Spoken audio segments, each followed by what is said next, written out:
जय माता दी दोस्तों, स्वागत है आपका हमारे YouTube चैनल पर। आज मैं आपको इस वीडियो में सुनाऊंगी पिठोरी अमावस्या की व्रत कथा। आज यानी पिठोरी अमावस्या के दिन आटा गूंदकर माँ दुर्गा सहित 64 देवियों की आटे से मूर्ति बनाकर महिलाएं व्रत रखकर उनका पूजन करती हैं। आज के दिन आटे से बनी देवियों की पूजा होने के कारण ही यह दिन पिठोरी अमावस्या के नाम से जनमानस में प्रचलित है।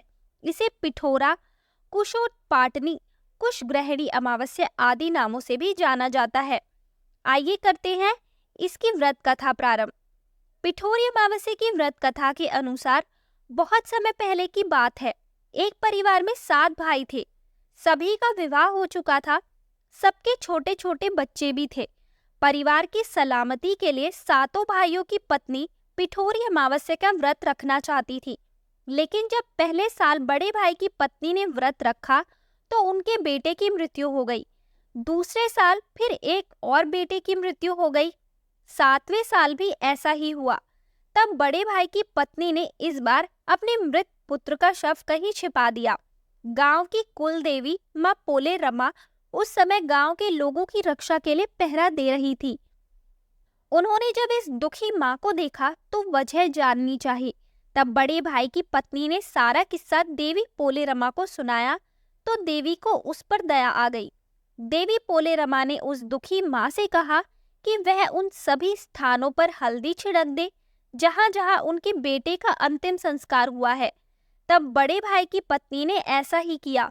जब वह घर लौटी तो सातों पुत्र को जीवित देखा। उसकी खुशी का ठिकाना न रहा। तभी से उस गांव की हर माता अपने संतान की लंबी उम्र की कामना से पिठोरी अमावस्या का व्रत रखने लगी। आज के दिन यह कथा सुनी और पढ़ी जाती है। उत्तर भारत में यह पर्व पिठोरी अमावस्या के नाम से माता दुर्गा की आराधना करके मनाया जाता है। वहीं दक्षिण भारत में यह त्योहार पोलालाला अमावस्या के रूप में माँ पोले रमा, जिन्हें माँ दुर्गा का ही एक रूप माना जाता है, की पूजा अर्चना के साथ मनाने की परंपरा है। इससे संबंधित एक और पुरानी कथा है। इस कथा के अनुसार एक गरीब ब्राह्मण परिवार था। उस परिवार में पति पत्नी के अलावा एक पुत्री भी थी। वह पुत्री धीरे धीरे बड़ी होने लगी। उस पुत्री में समय और बढ़ती उम्र के साथ सभी स्त्रीयोचित गुणों का विकास हो रहा था। वह लड़की सुंदर, संस्कारवान एवं गुणवान थी, किंतु गरीब होने के कारण उसका विवाह नहीं हो पा रहा था। एक दिन उस ब्राह्मण के घर एक साधु महाराज पधारे। वो उस कन्या के सेवा भाव से काफी प्रसन्न हुए। कन्या को लंबी आयु का आशीर्वाद देते हुए साधु ने कहा कि इस कन्या की हथेली में विवाह योग्य रेखा नहीं है। तब ब्राह्मण दंपति ने साधु से उपाय पूछा कि कन्या ऐसा क्या करे कि उसके हाथ में विवाह योग बन जाए। साधु ने कुछ देर विचार करने के बाद अपनी अंतर्दृष्टि से ध्यान करके बताया कि कुछ दूरी पर एक गांव में सोना नाम की धोबिन जाति की एक महिला अपने बेटे और बहू के साथ रहती है, जो बहुत ही आचार विचार और संस्कार संपन्न तथा पति परायण है। यदि यह कन्या उसकी सेवा करे और वह महिला उसकी शादी में अपने मांग का सिंदूर लगा दे, उसके बाद वह कन्या का विवाह हो तो इस कन्या का वैधव्य योग मिट सकता है। साधु ने यह भी बताया कि वह महिला कहीं जाती आती नहीं है। यह बात सुनकर ब्राह्मणी ने अपने बेटी से धोबिन की सेवा करने की बात कही।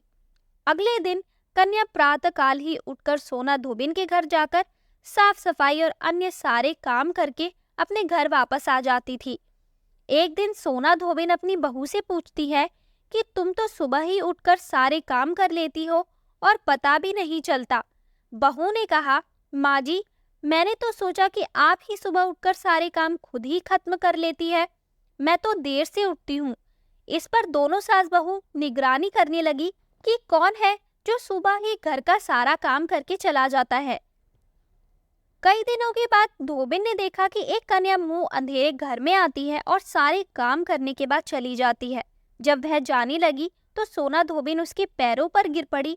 पूछने लगी कि आप कौन हैं और इस तरह छुपकर मेरे घर की चौकरी क्यों करती हैं। तब कन्या ने साधु द्वारा कही गई सारी बात बताई। सोना धोबिन पति परायण थी, उसमें तेज था। वह तैयार हो गई। सोना धोबिन के पति थोड़ा अस्वस्थ थे। उसने अपनी बहू से अपने लौट आने तक घर पर ही रहने को कहा। सोना धोबिन ने जैसे ही अपनी मांग का सिंदूर उस कन्या की मांग में लगाया, उसका पति मर गया। उसे इस बात का पता चल गया। वह घर से निर्जला ही चली थी। यह सोचकर कि रास्ते में कहीं पीपल का पेड़ मिलेगा तो उसे भवरी देकर और उसकी परिक्रमा करके ही जल ग्रहण करेगी। उस दिन सोमवती अमावस्या थी। ब्राह्मण के घर मिले पुए पकवान की जगह उसने ईंट के टुकड़ों से 108 बार भवरी देकर 108 बार पीपल के पेड़ की परिक्रमा की और उसके बाद जल ग्रहण किया। ऐसा करते ही उसके पति की मुर्दा शरीर में वापस जान आ गई। धोबिन का पति वापस जीवित हो उठा। इसलिए सोमवती अमावस्या के दिन से शुरू करके जो व्यक्ति हर अमावस्या के दिन भवरी देता है, उसके सुख और सौभाग्य में वृद्धि होती है। पीपल के पेड़ में सभी देवों का वास होता है। अतः जो व्यक्ति हर अमावस्या को न कर सके, वह सोमवार को पड़ने वाली अमावस्या के दिन 108 वस्तुओं की भवरी देकर सोना धोबिन और गौरी गणेश का पूजन करता है, उसे अखंड सौभाग्य की प्राप्ति होती है। ऐसी प्रचलित परंपरा है कि पहली सोमवती अमावस्या के दिन धान, पान, हल्दी, सिंदूर और सुपारी की भवरी दी जाती है। उसके बाद सोमवती अमावस्या को अपने सामर्थ्य के हिसाब से फल, मिठाई, सुहाग सामग्री, खाने की सामग्री इत्यादि की भवरी दी जाती है और फिर भवरी पर चढ़ाया गया सामान किसी सुपात्र ब्राह्मण, ननद या भांजे को दिया जा सकता है। यह ध्यान रखें, यह भवरी का सामान अपने गोत्र या अपने से निम्न गोत्र में दान नहीं देना चाहिए। तो दोस्तों, ये थी पिठोरी अमावस्या की व्रत कथा। आपको ये व्रत कथा कैसी लगी हमें कमेंट करके ज़रूर बताएं। हमारी आने वाली सभी वीडियोस को देखने के लिए हमारे चैनल को सब्सक्राइब करें और शेयर करना ना भूलें।